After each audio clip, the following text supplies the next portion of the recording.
Nigga, we made it.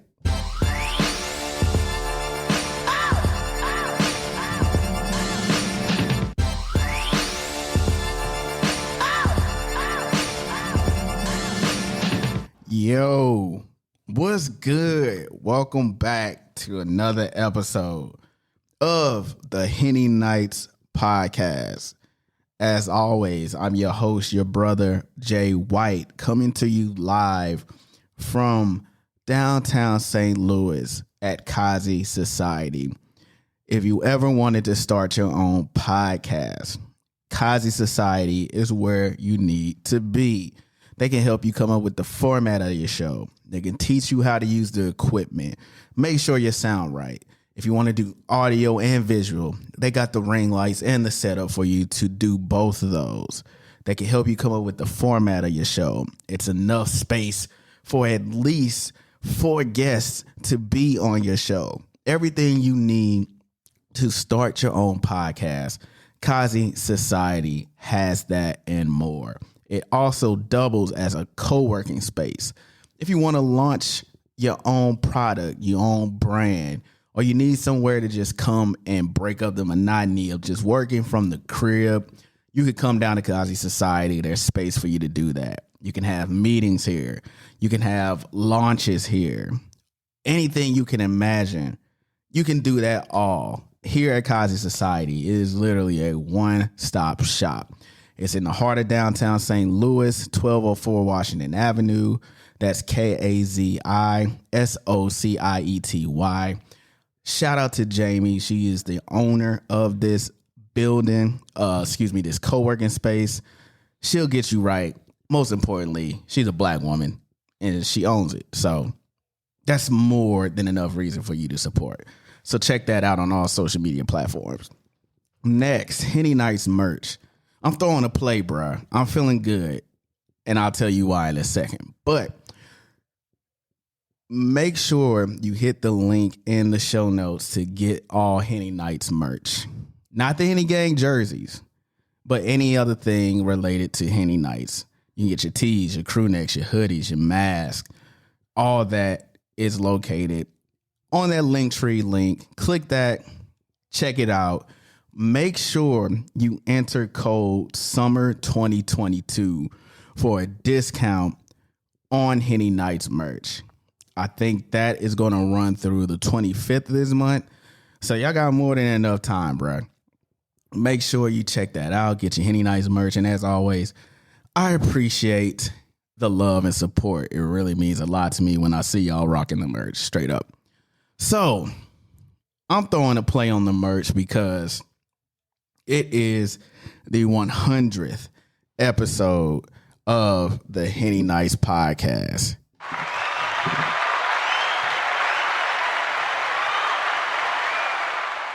Like, straight up, like, it is insane. I did not expect to be 100 episodes in and still doing this show almost 5 years later, but I am still here doing this shit. I love it. I'm passionate about other people telling their stories, coming on here to make y'all laugh, make y'all think, connect y'all with people. I love my city, if you don't know that, man. I love St. Louis to death. Big STL vibes, big STL energy. But I did not expect to, like, hit 100 episodes. Life be lifing. So for me to even get to this point is a blessing, and I thank y'all for continuing to support the podcast. Yeah, man, I definitely want to continue to do this and take it to new heights, take it further than I ever imagined, man, even further than what I've done already. But for everybody that supported just the podcast, the brand Henny Nights supported me as a creative and pushing me to continue to do this and telling me, hey, you got something on your hands. We want to see you continue to thrive. And anybody that shared links, anybody that has shared clips, made suggestions, yeah, man, from the bottom of my heart, I really, really appreciate it. I'm still here, bruh, still doing it, man. it's a bunch of podcasters here in St. Louis, and they're all doing dope things, man. And I'm just happy to contribute to the little section of this creative universe that's here bubbling and popping here in St. Louis. You know, I'm glad to have my own section, standing on the couch, you know, talking my shit or whatever. But seriously, continue to support, subscribe to the podcast, share it with your people, rate the show on the whatever platform you listening to it on. Just support, man. I really appreciate it, bro.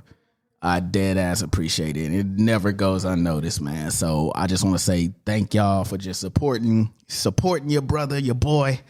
And yeah, man, here's to another 100 more, man. I got a shot right here. I'm going to take that. And we're going to get into the rest of the show. So, goddamn. Oh, shit. Whew. All right. So,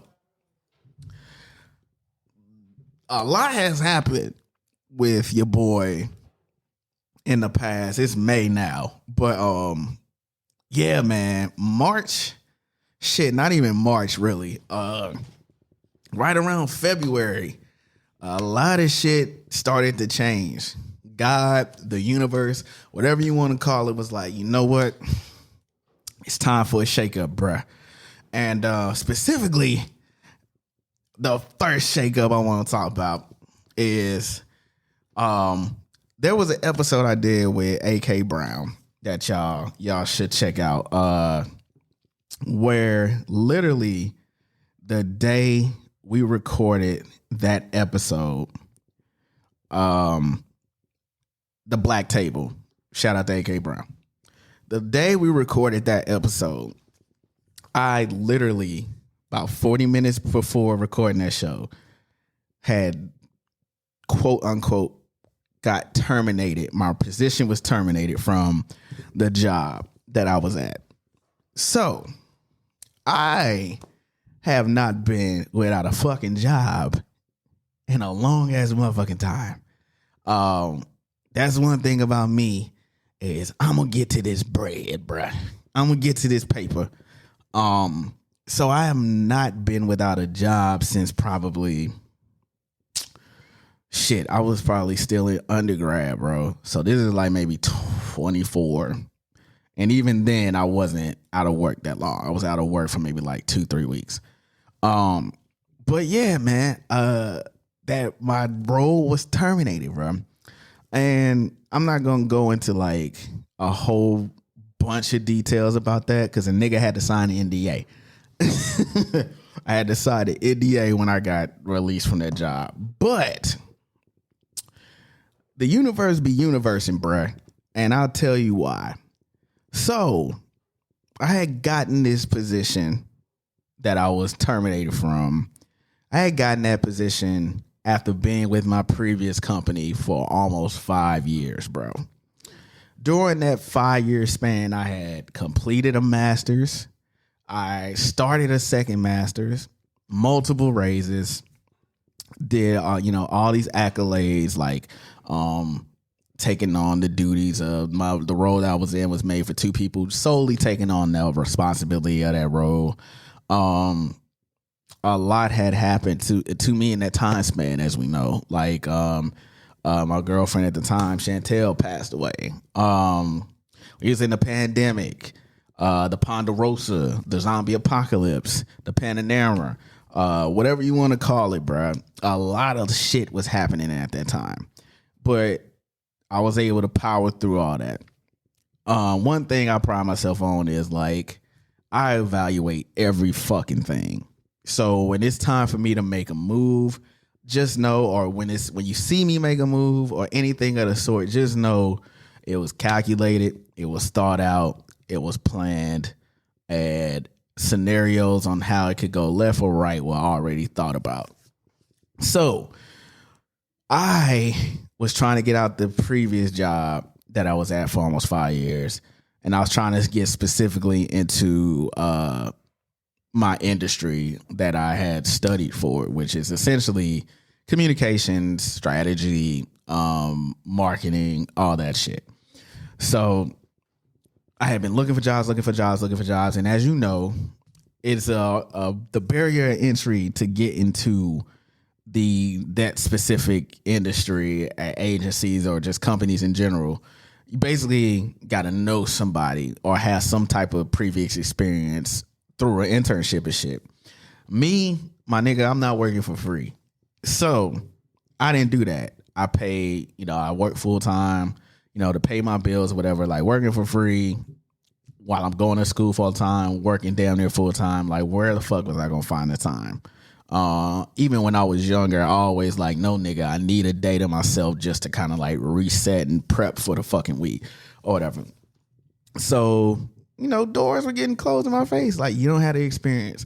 Even the company that I was at for almost 5 years, they was just like, nah, I wasn't getting no interviews. And you would think I would just get that just off of like respect, right? Like, okay, he's internal. He's been here almost 5 years. Let's chat with him. That wasn't happening.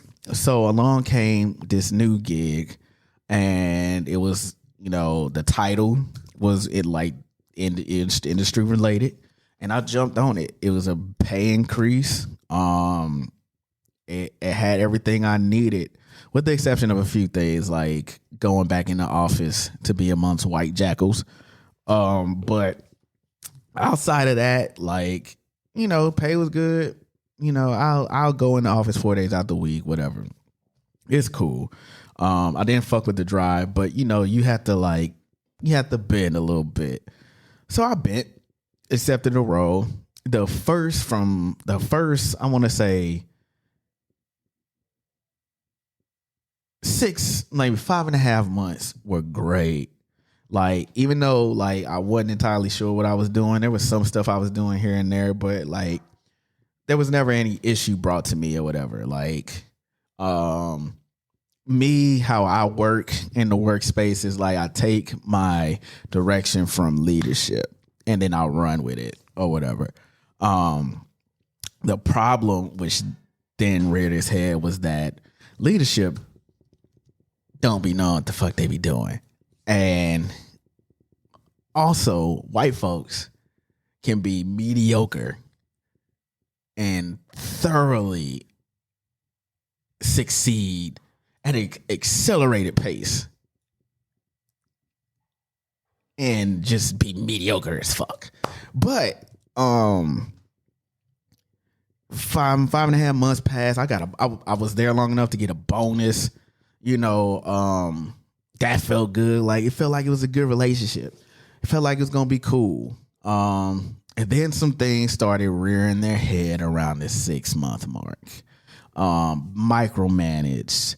Motherfuckers asking me where I'm at, even though I'm an early bird. So I would come into the office about 6:30, because by the time 2-3 roll around, I'm getting the fuck ASAP. But motherfuckers clocking me, where you at? Instead of like when I'm there for the 8 hours that I'm supposed to put in because I'm salary or whatever, not addressing what they needed when I was there. So finally, I had to have a one-on-one with former supervisor, and we hashed some things out. She had some issues with me. I had some issues with her, and we hashed it out basically like, yo, we just gonna meet twice. We're gonna meet every 2 weeks. Go over agenda items, things you want me to do, because I need direction from you. Like, you can't be hands off. You're still the president of this company. Like, I need you to tap in with a nigga. So I'm thinking we sweet. That first bi-weekly meeting did not go how I wanted it to go. Not only was my invitation or invite not accepted for this bi-weekly meeting, when I finally got in the meeting face-to-face with said boss, she basically hadn't looked over the materials that I prepared for the meeting. So I carried the fucking meeting. But, I was able to get some information from her and figure out a way to like go about and carry on and move forward with what it was I needed to do. At this time, a marketing director was brought on, so I was building a relationship with him. And, it made me feel okay that like the ideas that I had weren't far fetched. Like you have to, I don't even think this is just specific to communications, marketing, strategy, whatever. But it says something when there's somebody that you can bounce ideas off that can speak the fucking same language that you can speak. So me being able to like talk about ideas and strategy and things we could do with this guy was like, oh shit, okay, cool. I'm not fucking insane. It's always good to be, patted on the back and made to feel like, all right, nigga, I ain't fucking crazy. Good shit. So, I'm taking some of his ideas or whatever, some of the things he wants me to look at and implement and adding it to what I already had, which he was co-signing on, and I'm putting shit together. So the day I fucking got terminated, I had did the most goddamn work. In those 6-7 months I was there that I had did, period. Like, before I knew it, like, my whole day was gone. And I was like, well, shit. Like, I done put in a whole shit ton of work. Like, pat myself on the back. Like, good shit, my nigga. Like, yeah, you did that shit. Or whatever. So I go, it's Thursday. I'm like, well, all right, I need to get out of here by like 2 something to get down to the studio because I got to record. I got to record with AK. I'm literally putting my work laptop into my fucking bag, and right before I get ready to leave, my former boss calls me into the office, and I go into the office, and the HR manager is in there. So I'm like, oh shit, like what the fuck, what is going on? So like, well, we made the decision to terminate the role. The role will no longer exist for the company. We are going to offer you a severance contingent upon you signing this NDA or whatever. You don't have to sign it right now. But yeah, that's the decision we made. Do you have any questions? And I'm sitting there like, bitch, what? Like, you gotta be fucking kidding me. Like, and it was so funny because that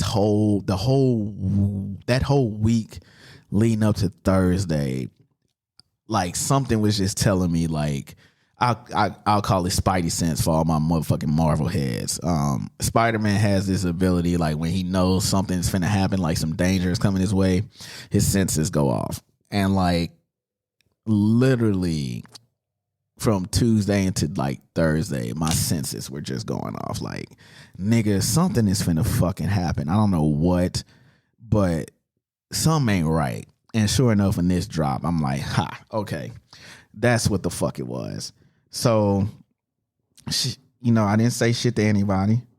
I put the fucking company equipment back, and I walked out. And like, I'm driving to the studio, call my wife, like, guess what the fuck happened? Because she knew what was going on with the job. And like, I was cool. Like, I had a nest egg set to the side or whatever. I'll be able to get unemployment. So it wasn't like I was going to be out here hurting or whatever. And like, I had recruiters reaching out to me on LinkedIn because truth be told, I had one foot in, one foot out because I knew probably within 3 months that like I'm not gonna stay with this fucking company. It's just like it's giving your boy chaos, and like I like chaos, but like not like that chaos or whatever. And I'm like, yeah, this is just a stepping stone. So I had recruiters reaching out to me already, and I started having interviews the following day. Had my attorney / aunt look at the NDA, make sure everything was on the up and up, signed it, sent it back so I can get my paper or whatever. And yeah, that was like, yo. So I hadn't been just jumping back out there in the interview space. It's like, oh God, like, my heart goes out to anybody that's interviewing and like it's a struggle and shit, because that shit's trash. It takes a lot out of you fucking mentally and emotionally to get up, prepare, even though you don't have to go into the office no more. Everything is like virtual. It takes a lot to like get up, prep, and prepare, to put on the show, essentially, for you to, do these interviews and shit like that. And I was doing like anywhere to 3 to 4 a fucking day, bruh. Like whether it be just on the phone, Zoom, second interviews, panels. Like I was doing all that shit at some like reputable dope ass companies or whatever. But it was still like a lot. But I say all that to say, I was only out of work 2 weeks, bro. That 6 month period allowed for me to get, even though I wasn't doing all those things, the requisite skill set to put on my fucking resume, which then made it more attractive to other companies and shit like that. So yeah, I got offered a new position within 2 weeks at a really, really dope company. More money, perks is lit, benefits is lit, and a nigga is winning out here, and it's a blessing. Cause I was like, I didn't know what the fuck what was gonna happen. Like I remember setting the goal for myself that like by Memorial Day I have a new job. I didn't know what it was gonna be. It could have been fucking door dashing. Like if it came to that point, I was gonna do that. I was gonna do whatever I had to do because I had fucking goals and things I wanted to accomplish and shit like that. But yeah, I was like, yeah, I don't see myself being out of work for long. I got removed from a situation that was toxic and stressing me out, because I could have just easily stayed at the company I had, 5 years in the game with or whatever and just be complacent, but I'm not a complacent ass nigga. So I wanted more for myself, and I like wanted to get off my ass and do something about it. And I got hella no's. Please believe it. Like when I was at the company I was with 5 years, I had hella no's. Like the company that I was just terminated from was literally the second to last job I applied for. Because my sister was like, nigga, stop. Like, you're going to run yourself into the ground and stress yourself out. Like, just stop. So they literally were the second to last company I interviewed, sent the application in, interviewed, went through the whole process with. But life be lifing, and the universe and God be looking out, and everything always works out in the fucking end. So like I say all that to say, keep at it, bruh. Like, I know it's tough out here. It's trash as fuck. Believe me, I just went through it for basically the beginning of March to about the 21st or 22nd. And I started in my new role the second week of April. I just went through it, bro. I know it's trash. But you gotta keep at it, man. You gotta keep doing the work. Take fucking breaks if you need to take a fucking break. Like, protect your energy, protect your mental, protect your chickens. That's what the fuck Marshawn Lynch said, bro. Watch out for your chickens. Do all that shit, man. Whatever that looks like for you, do that shit. But chip away at it, pound the pavement every single fucking day. Just chip away at something. Whether it's your business idea, whether it's your podcast, whether it's an event you want to do, whether it's networking, whatever, just chip away at something, a little bit every single day. Not saying you got to be on no sleep when I die type shit, because that shit's stupid. Niggas need rest out here. Niggas need to take care of their health. But yeah, man, just chip away at it every single day and then be done with it. And then start over the next day.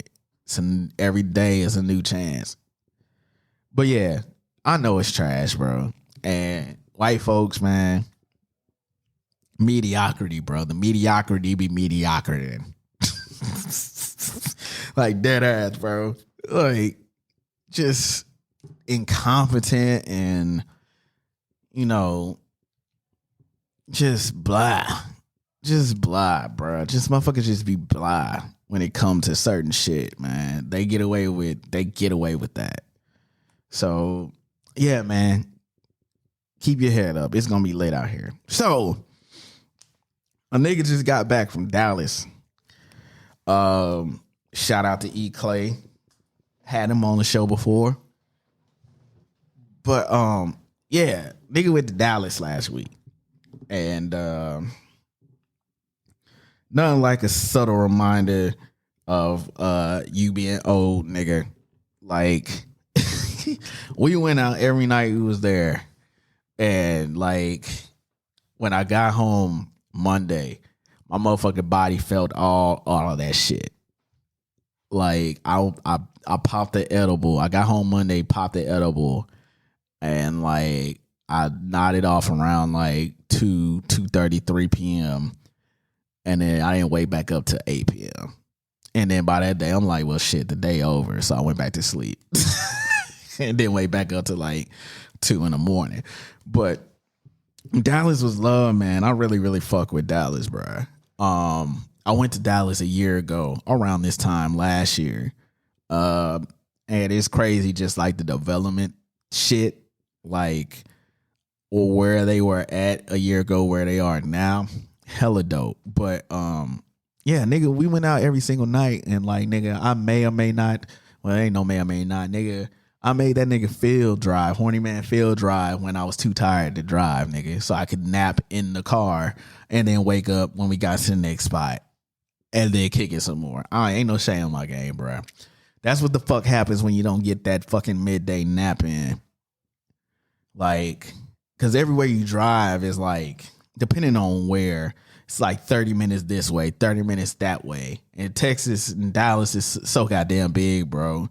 You can be in fucking Frisco in 30 minutes. My sister, I pulled up on her, my oldest sister. She lives out in Melissa, and that was an hour from Dallas, Texas. And she got a dope ass crib. So it was a dope fucking trip. You know, ate good, you know, went to the strip club, saw some yiddies, saw some yams, got a couple lap dances. I saw one stripper who was walking on the stage on her shoulders, and I ain't never seen no shit like that, and she got all my motherfucking money. Shout out to the sex workers, bruh. Straight up. Like, I strip club chicken. Like, what more could you want from a trip? Dallas got baddies too, bro. Like, Dallas got some work. Like, I ain't seen nothing lower than like a 7.5 while I was out there, bro. That was like actually from Dallas. Like, lookers. Like, I love a St. Louis women. You know, St. Louis the crib, Dallas is the backyard. You know, St. Louis, Memphis, and maybe Dallas, maybe they all cousins. Cause god damn, bro. They got some hitters out there, bro. But nightlife was lit. Strip club was lit. Brunch spot we went to was lit. Yeah. And also, I got the chance to like be Uncle Jay White while I was out there. Like, I got to chill. I got to go to Logan's game.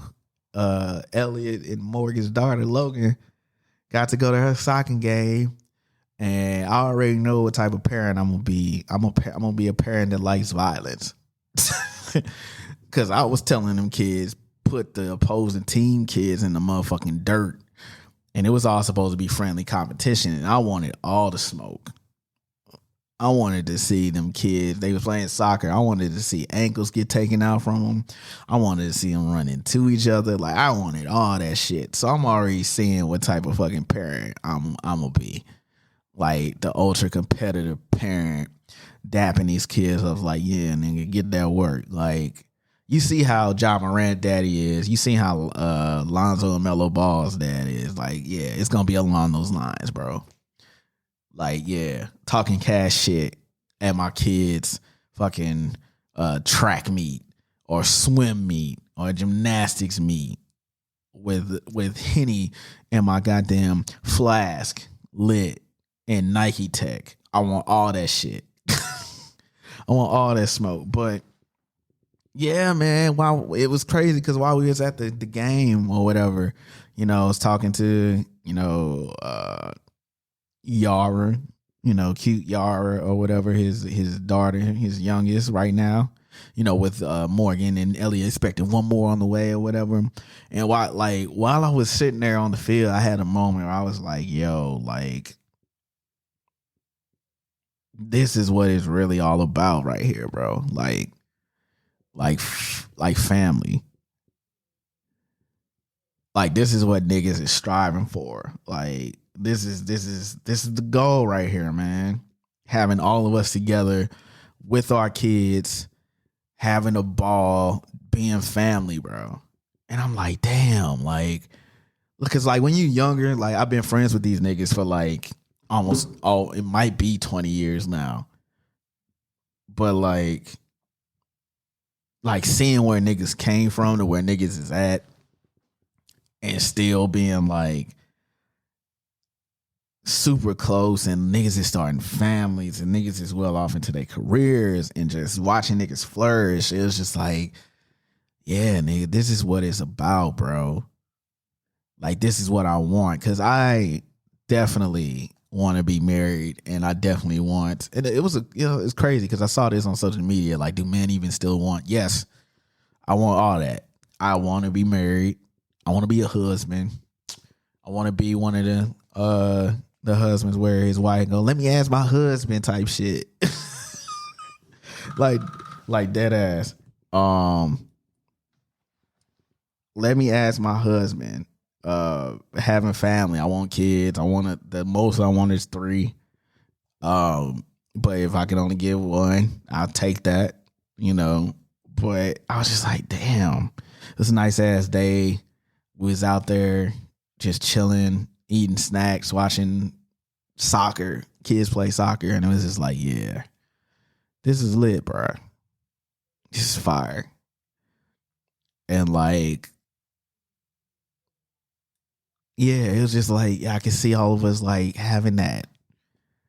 Like my nigga Elliot's the first one to do it out the squad, but it was dope. It was dope as fuck. And like outside of like the just partying and kicking it and shit like that, it was just dope to see or whatever. And it just kind of made me like realize like, yo, this is where niggas is at. This is what we own. This is what we building. This is what we building towards. This is what we do it for type shit. And it made me like super appreciative of the journey. Cause a lot of times we don't like look at it like that. Like when we in the midst of that shit, it's tough as fuck. You ain't seeing that shit. But like if you take a step back and just watch. And it's like, wow. This is pretty fucking dope. But yeah, that was dope. It was dope as fuck. And shout out to, and I got a bunch of friends with families or whatever. So this isn't just unique to me. Like a lot of my friends have families and stuff like that. So I salute y'all. And what y'all doing is dope. It's dope as hell. And I'm super proud of y'all, whatever. But it was just like, yeah. The perception and the perspective just shifted a little bit. It's like, yeah, man. I aspire to have that shit. I want that. And I needs that. So yeah, it was just super dope to see. And I enjoyed my trip. As always. And looking forward to my next trip, bro. And just I'm gonna try to go to Atlanta in June. And then I'm going to Curacao in July. And nigga finna be out here wilding. And I'm gonna have all the short shorts. I'm gonna be showing all the thigh meats. Hoochie Daddy J. That's what you call me. That's what they call him. Hoochie Daddy J in full effect this summer.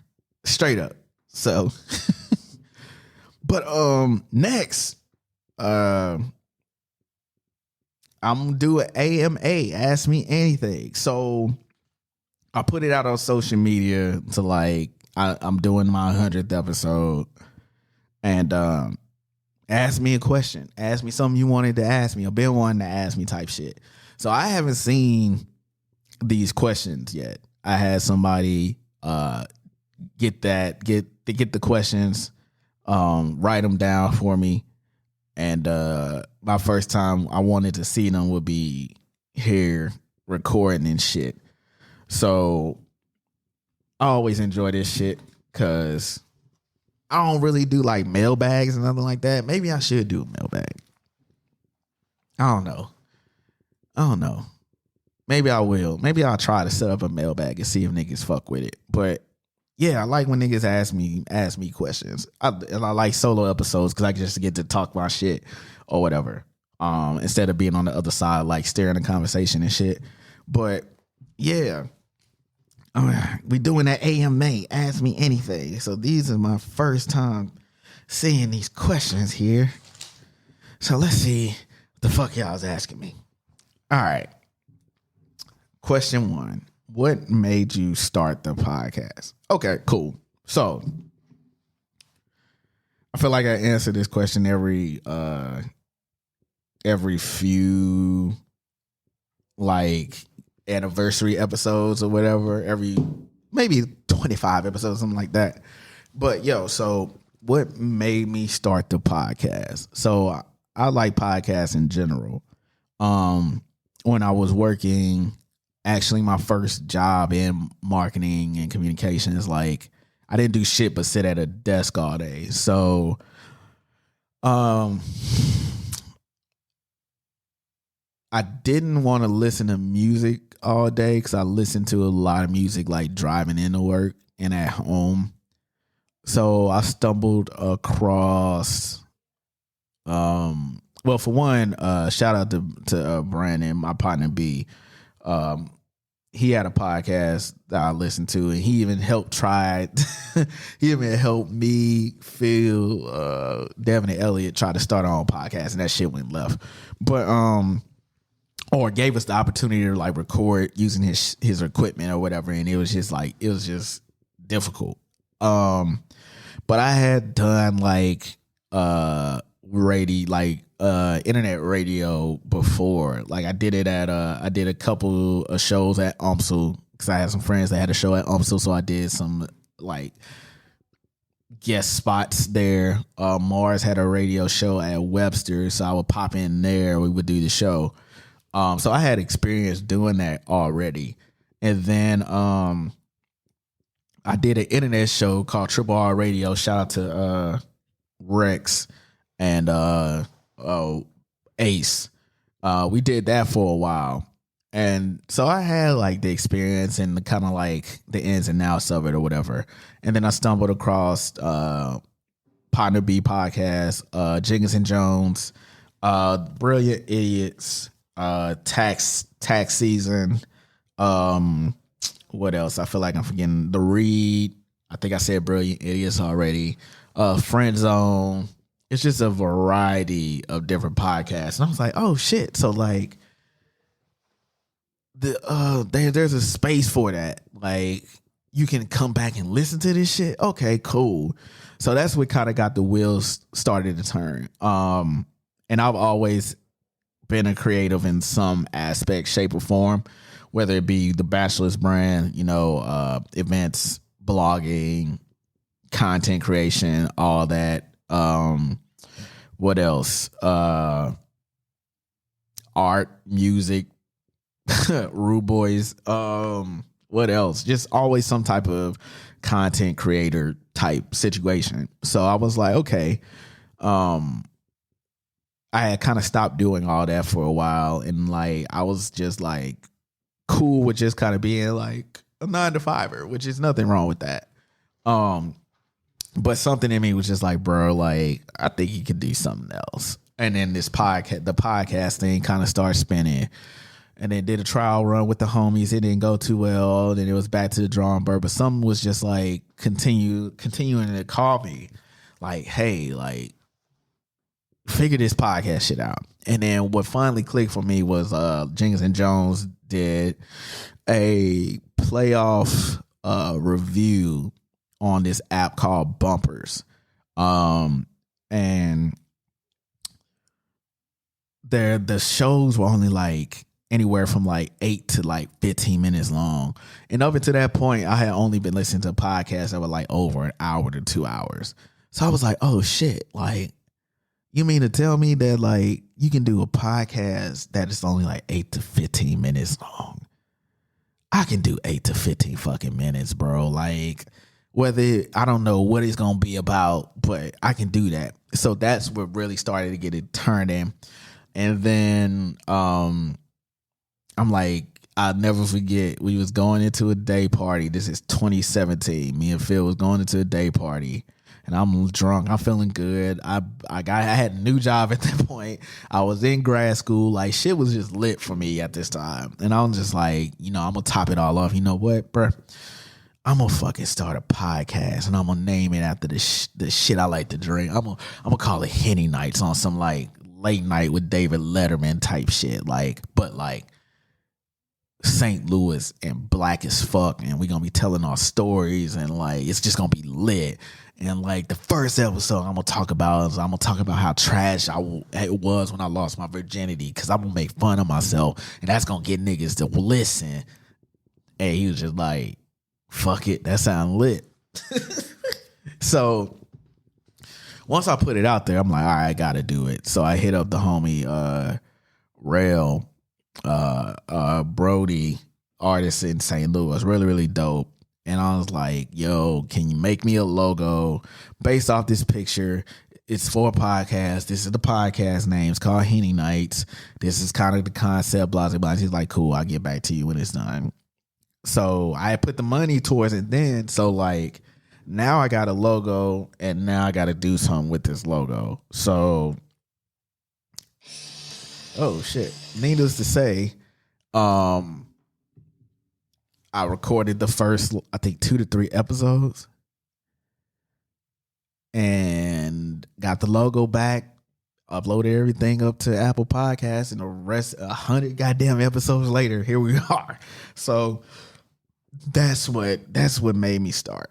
That is the genesis of the Henny Nights podcast, and it is taking on a life of its own. And I'm super happy and fortunate that y'all fuck with the content. So thank you. Okay. Next question. What did I go to prom in? Who did I go with? Okay, I'm assuming this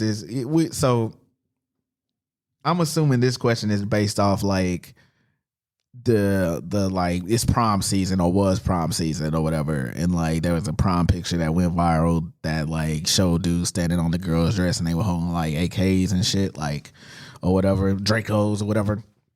And motherfucker was talking about I guess like some of the dressings were a little risque, and like dudes don't really wear like tuxes no more and shit like that. I don't know if y'all remember, but like, nigga, my prom was in 2007, bro.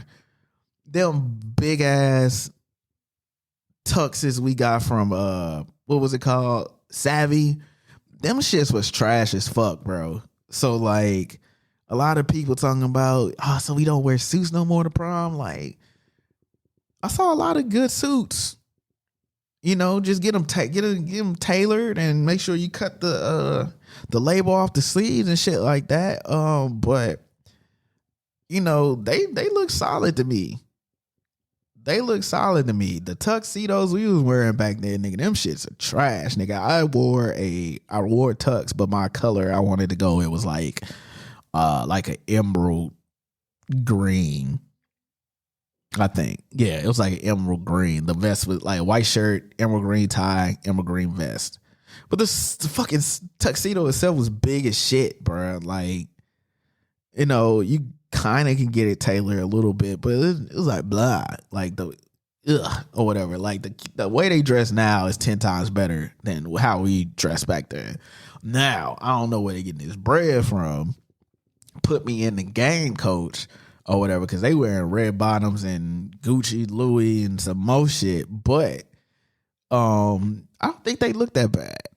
I think they look decent or whatever. But that's just with the times, man. That's just with the time. But I went to, the color was like white, black, and emerald green. And then funny story, I didn't go with anybody. I fucked up. So I was, as I think I said this before, I wasn't the best student in high school. Like, if it didn't interest me, I said fuck it, and I didn't do work unless it interested me. So I almost didn't fucking graduate from high school. But luckily I got it together. And of course, if you don't fucking walk, you can't go to prom. So, I wasn't sure I was going to prom, so I didn't invite anybody. And like one of the homies at the time, so let me rewind. So when I found out I was like passing, I was going to graduate, I asked this one chick that I was kind of like talking to, messing with at the time, did she want to go? And it was like, of course, hella last minute. So that's my bad. And she told me she was going to a prom with her, with somebody else. So I kind of had egg on my face, was a little salty about that shit. But, you know, I didn't have nobody to blame but myself. And then one of the homies that I knew who went to another school, she was like, you can't go to your senior prom, Mike. Because I didn't go as a junior or whatever. She like, you can't go to your senior prom by yourself. I'll go with you. And then like shit just kind of like fell by the wayside by that. So I ended up going by myself. I didn't go. I didn't have a date or nothing like that. Or whatever, but I guess ass that night, nigga. that was like the thing though. Like you go to prom, you fuck on something. Like that was like the rite of passage. So like I was able to fuck on something and in my night for the crave case from White Castle. But and I think Mars, that nigga Mars had a hotel room downtown. So it was, you know, clutch or whatever. But yeah, that's what the fuck happened to me at prom. Not my best moment, but in the end, I was able to graduate, and that's what's really important, kids. Make sure you graduate high school. So yeah, there's that. Next question. Name something on my bucket list from when I was young that I accomplished. Oh, nigga. So growing up, I was a huge fucking fan of The Real World. So like one of my fucking dreams was to be on that fucking show. Like my favorite seasons were Las Vegas, back to New York, Hawaii, and I feel like I'm forgetting one. New Orleans, where that nigga was like, "Come on, be my baby tonight." That nigga. Them were like my favorite seasons and shit like that. So like growing up watching that shit, being exposed to reality TV that young, I was like, yo, when I get to that fucking age, I'm gonna go on The Real World. So I never forget they were doing the auditions, and I have a video out on YouTube that's, I guess you want to call it viral. And if any of y'all want to see the fucking video, I'll gladly send it to you. But it had a bunch of fucking views on it. And it's a reaction video. So if you're able to find that video, go right ahead. But I sent in like a description of myself, and I sent in this reaction video, and I think I sent in one other video or whatever, just kind of like showing personality or whatever, because you kind of got to show that shit to, you know, for them to bite or whatever. And sure enough, they bit, and they were like, yo, we're doing a audition or casting call at this bar around the corner from St. Louis University. Here's your invitation or whatever, pull up at this day, blase blase. So I was like, oh shit, it's fucking lit, let's go. I'm finna put on for the crib, I'm finna be on MTV, I'm finna be on The Real World, it's finna fucking go down. And I pull up to the audition. It wasn't a lot of seasoning in that motherfucker. It wasn't a lot of black people, bro. It was mainly, you know, it was mainly white folks.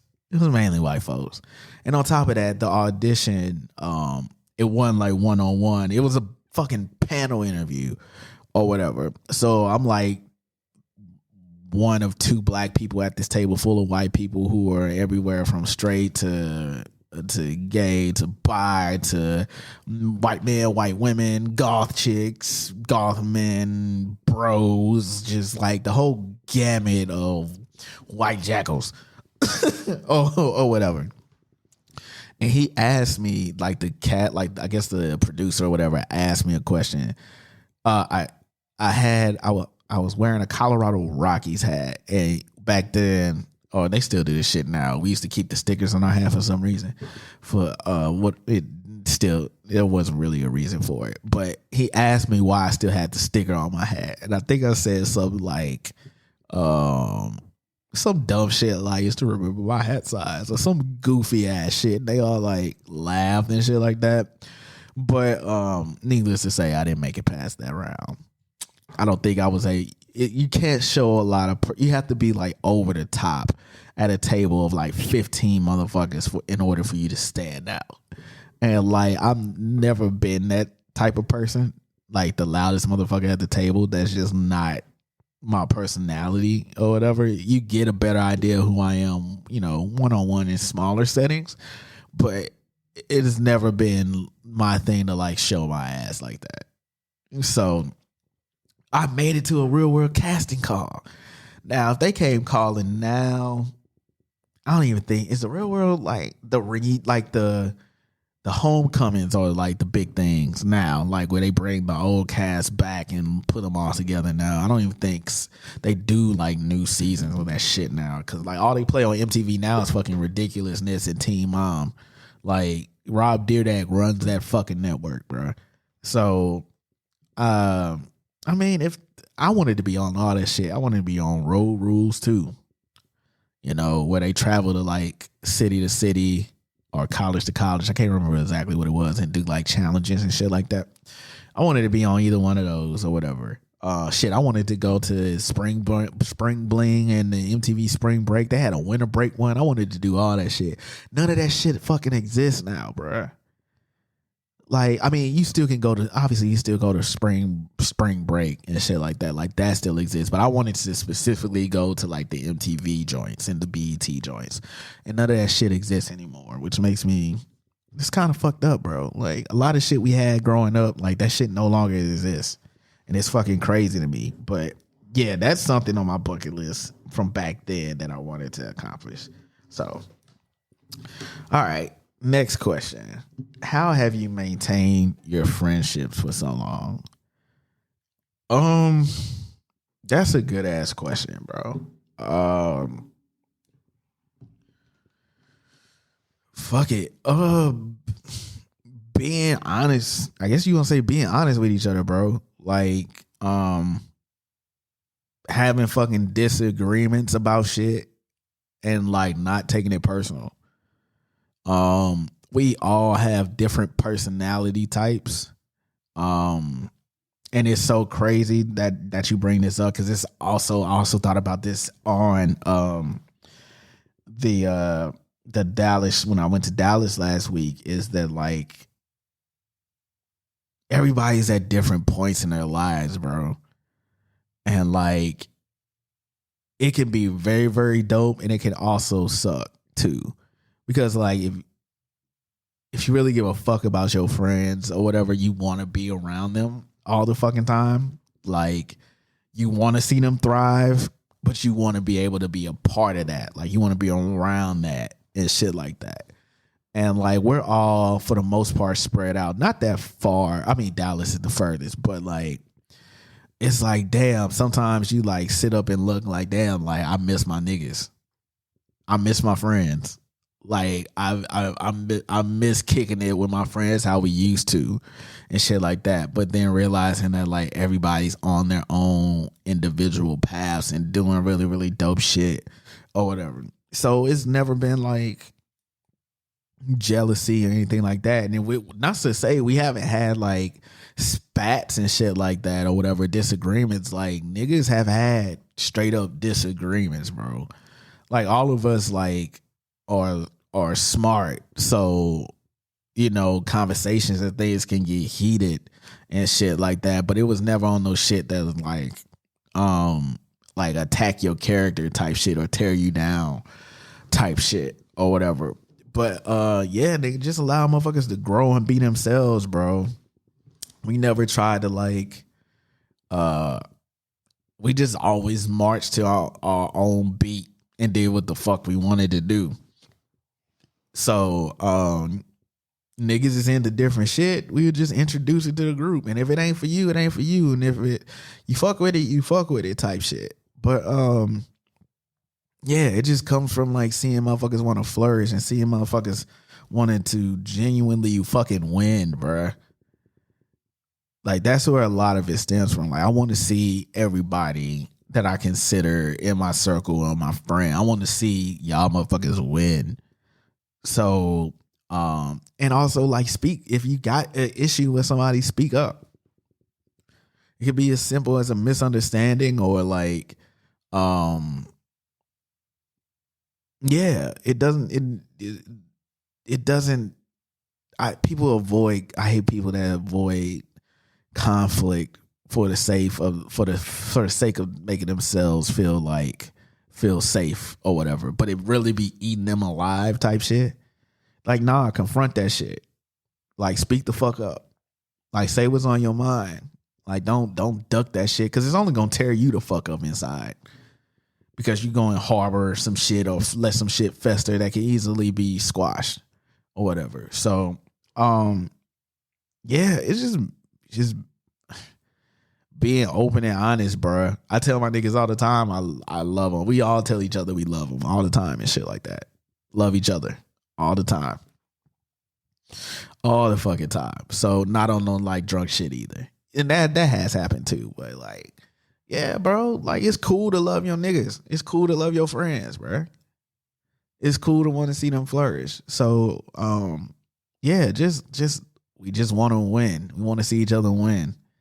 A win for somebody in the group is a win for us all, bro. So, yeah, it's just being a genuine friend is like the biggest thing I can say. So, what's the place I want to travel to the most? So it's two. It's Japan, which they ain't letting niggas in right now from what I heard. So like niggas might not make it to Japan for another like 3-4 years, long as we in the panorama roof that we in. But it was Japan, and I want to go to the Maldives, which I might. I feel like I gotta for the Maldives, bro. Like that's some romantic ass shit, and I feel like I gotta take some to the Maldives with me. You know, I don't know, like I can fully enjoy that solo dolo, but I might. You never know. You know. But yeah, those are the two places I want to travel to the most. Weirdest shit you've seen people make money from? Oh, Feet Finder. Motherfuckers be selling feet pics. Shit's crazy to me. Motherfuckers be making cash off selling pictures of their feet. It's a market for everything. I'm fully aware of this.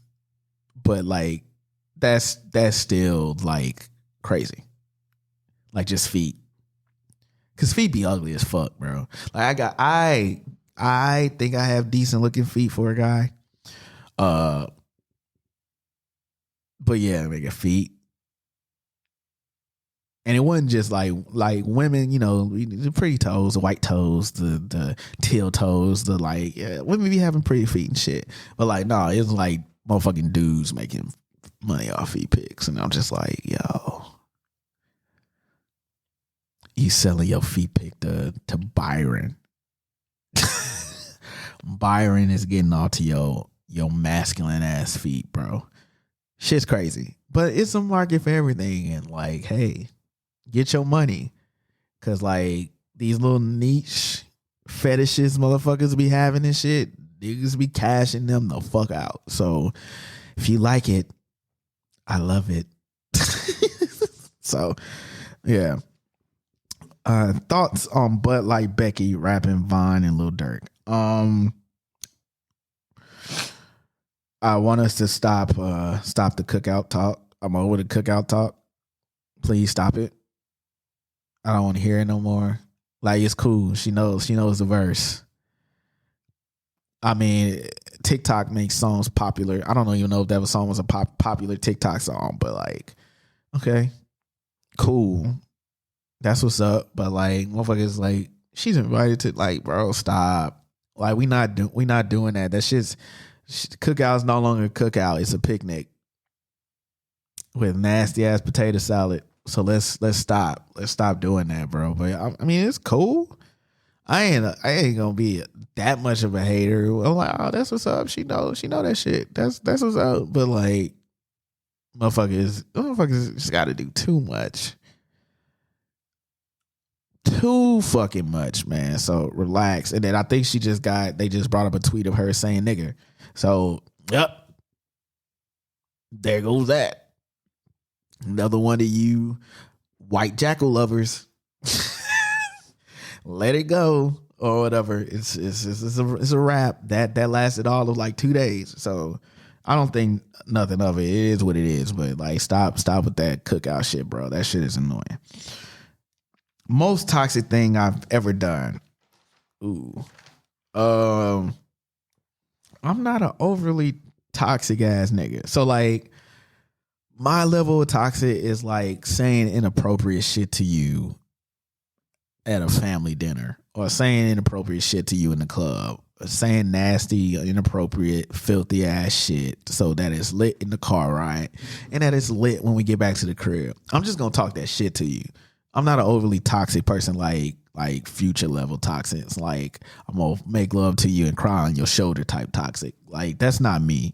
Fuck these bitches, fuck these hoes. That's not me, bro. I'm just like, I'm gonna talk that shit to you toxic. Like, ooh, that gets the juices going type toxic or whatever. But I will, it may not, like I said, it's not toxic in that sense, but I do remember with my ex, young love, breaking up 5 times in a matter of 3 months. But I do remember it was one of the periods where we like broke up and everybody was like, nigga, y'all gonna get back together, don't even sweat it. So I like pulled up to her crib and we talked and hashing something out. And I remember saying like, look, like, here's how it's gonna go. I'm gonna get in the car and I'm gonna wait for 10 minutes. And within that 10 minutes, you either gonna go in the house, pack your spend the night bag, come outside, and you gonna ride with me, you gonna stay with me, or you're not gonna come out and it's gonna be over how you want it to be over. And she came out within 10 minutes with her spend the night bag. So, yeah, that's like the level of toxicity I go to. I don't do like that crazy shit. I don't do that like that. We have like had an argument in the club. So like I've had my fill with that shit. Like we had an argument in the club before. And then I did that shit where I pulled up to her crib type shit. But I don't do that overly toxic shit. Like at this age, like, nah, bro. Like that overreacting, calling niggas a bunch of names type shit, putting hands on each other. Like, nah, bro, I'll leave. Clear, you ain't got to worry about me. I'm gonna fucking head the fuck out and I'll gladly and not look behind. So that's the extent of my toxicness. What do you want folks to let go of the most? Trauma bonds in regards to relationships. Everything doesn't have to be a fight. Motherfucker fighting with you is not an indication of how much they love you. That shit's sick. Disagreements aren't arguments. It doesn't mean you're a bad person. Motherfuckers doing you dirty and can constantly taking them back and shit like that. Like, bruh, like, too old. It's not even an age thing, bro. It's just like, yo, like, why are you so afraid to start over? It is what it is. Like, I'm not saying that I'm immune to that shit either. Like, I fucking was fighting for relationships and shit like that too, or whatever. But If it's over, bro, it'll be all right. It's gonna be straight. But like having to go through shit to feel like, oh, this is a relationship that means something. Oh, this relationship matters. Like, bruh, that shit don't have to be stressful like that. And I wish people would let that type of shit go. But easier said than done. I know. If everybody gets to the the breaking point of eventually being like, you know what, I'm good. So I guess it happens for different times for different people. It may take people longer than what it is. So what it should take. But as long as you get there, yeah, whatever. Are you dating? Yes, I am. I am dating. As I said, at some point, gotta bring some little Jay Whites into this world, So, yes, I am dating. I also do want to be married, and I do want kids, and I do want a family. So there's that.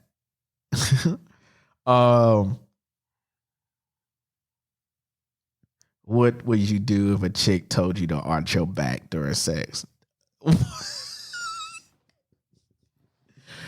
All right, bro. Now y'all want to fuck with me. I'm not doing shit. I'm getting the fuck up and heading home. How about that, bro? Don't tell me arch my back. Don't tell me arch my back, dog. You gotta be fucked up. Craziest sexual experience. Good question. So this one time at band camp, just play. I was like 18. Hooked up with this girl, whatever, shooting the shit on Facebook or whatever. And we getting into it, getting it in or whatever, in the act. It's going cool, feeling the motion, feeling the vibes or whatever. And I go in to suck on her titties, right? And I pull back and have a mouthful of breast milk in my mouth. And it caught me off guard because I knew she had a child. I just wasn't anticipating getting titty milk in my mouth or whatever. And she freaked out. She was like, "Oh my God, I'm so sorry." Like, da, da, da. And I spit it out. It's not thrilled to have titty milk in my mouth. That wasn't what I was going in to get. But she apologized. I'm like, it's cool or whatever. We continue to do what we do or whatever.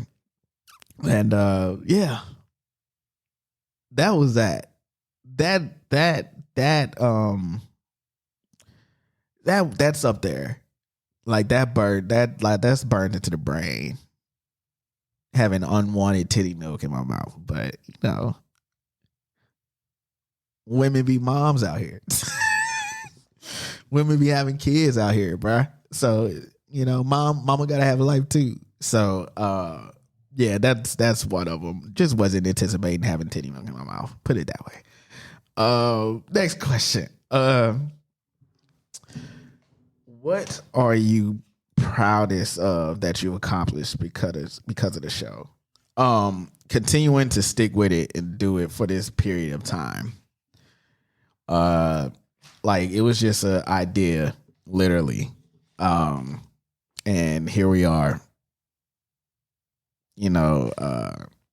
It's a blessing, bro, that people still listen and still want to suggest the show to other people. Getting to 100 episodes, over almost 100,000 or close to over 100,000 downloads or streams or however you want to quantify it. Just providing a platform for people to tell their stories and show that we're not a monolith, that we're multifaceted and we're fucking dope as fuck. And that's not just even pertaining to the people I know, that's just black people in general. I'm super proud of that and just providing a space for that. So that's something I've really, really enjoyed and the most proudest of, honestly. So And it's because of y'all who listen. So thank you. What have I learned on this podcast journey? Yeah, that's a good question. So like the podcast low-key has been the form of therapy for me too. As you all know, I do go to therapy. Shout out to Dr. Scott. That's the homie. But it has been a sense of therapy of just like getting my thoughts out for real, for real. You can definitely hear the growth from like the first episodes up to now. Like my perspective on things has changed. As it should, as you get older, you know, you don't have a lot of like those immature stances and thoughts and shit like that. Even though it's you know, some of it's in good fun or whatever, it's just jokes or whatever. But the growth, I can hear it in my voice. I have gone back. I typically don't go back and listen to episodes when I'm done with them, but I did go back and listen to like the first run of episodes that I had. You can definitely hear the growth. You can definitely hear the nervousness go dissipate as well as too. So like as I got more comfortable doing it, like it was dope. It's dope as hell to see the growth. And just like the stories, like we think like our story is specific to us, but there is someone that is going through a slightly different version than you. But the lessons taken away from both of those stories are still the same. And that's another thing that I've learned while on this podcast journey as well. And it's been super dope. So, good question. What are you more afraid of, failure or success, and why? At this point, afraid of. I used to and still kind of do like I don't want to fail. I don't want to fail. I am resilient as fuck. I have found out. So bounce back game strong as the fuck. But I don't think I could be afraid of the success because I realized that there's no ceiling to this shit. Like I don't even know what's about to happen and what's planned for me in the future. So other than what I'm actively trying to put forth now, but yeah, I can't say that I'm more afraid of success because I don't even know how good it's gonna get yet. So it's only up from here, but I don't want to fail. I don't want to like let people down that are looking at me to like do something great or monumental, no matter what it is. So I do not want to fail, but I will not lose, in the words of Young Hover. So, have you ever told someone I love you but didn't mean it? If so, why?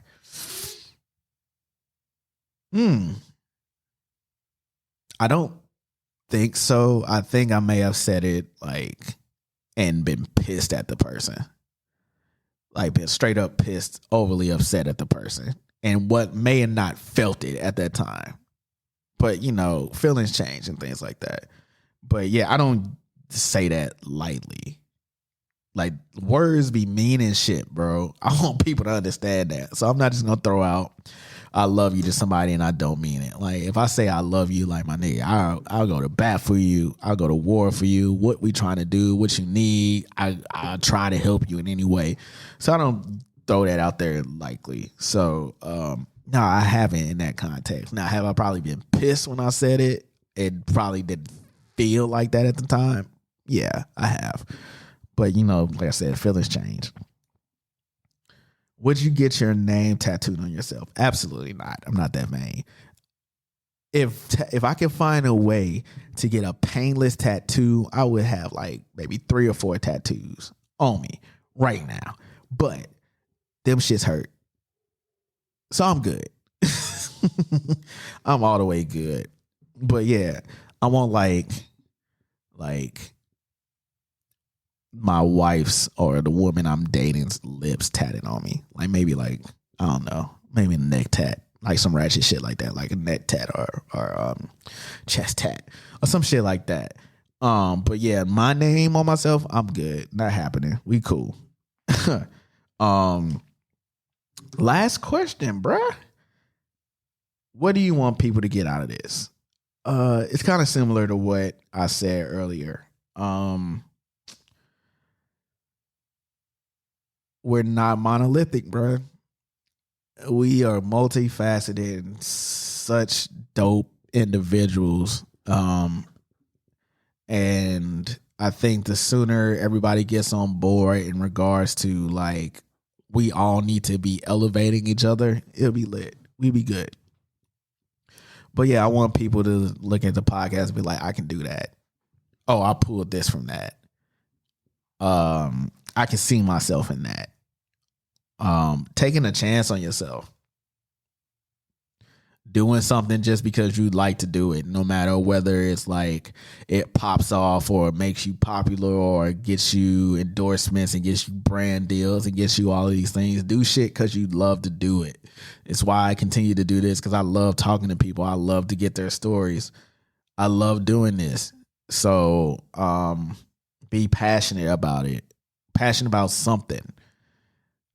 And then, you know, who knows? It could turn into something that like propels you forward and grants you access to all these things, money and networking opportunities and so on and so forth. But yeah, bro, like I'm like you, man. I just decided to like act on it. So that's what I want. Just act on it. Just like I said earlier, like chip away at it and see what happens. You never know. Like, it could turn out really, really great. And if it doesn't, it's a learning lesson.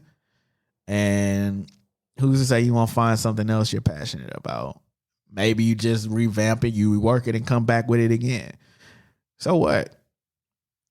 Failure is part of everything, whether it's work, relationships, family, whatever. It's part of the cycle, bro. You can't avoid that shit. So take it from your brother, your uncle, Jay White, man. Do that shit. That's what I want people to take away from that. So that's it, bro. 100 fucking episodes down, bro. Thank you all again for locking in with me, listening to me, tuning in with me. I greatly appreciate it. And I can't say how much I love y'all for the support. Love y'all in general for rocking with me. And yeah, here's to another 100, man. Going in on 5 years. Like I said, I didn't think it would be here, but nigga, we here. So I greatly appreciate y'all. Make sure you like, subscribe, share, rate the podcast on all platforms. Like I said, I greatly appreciate it, man. Tap in with me, man. If you need anything, need to holler at me about anything, want to work together, whatever it is, man. Get in touch with me, bruh. I am an open book. So from the bottom of my heart, thank you. I seriously appreciate y'all. And before I go, take care of your chickens, because you never know when a nigga like Drake is going to slide in your wife's DMs and fly her out to Toronto to crack that back, my nigga. So take care of your chickens. And until next time, I'll holler at y'all later. Peace.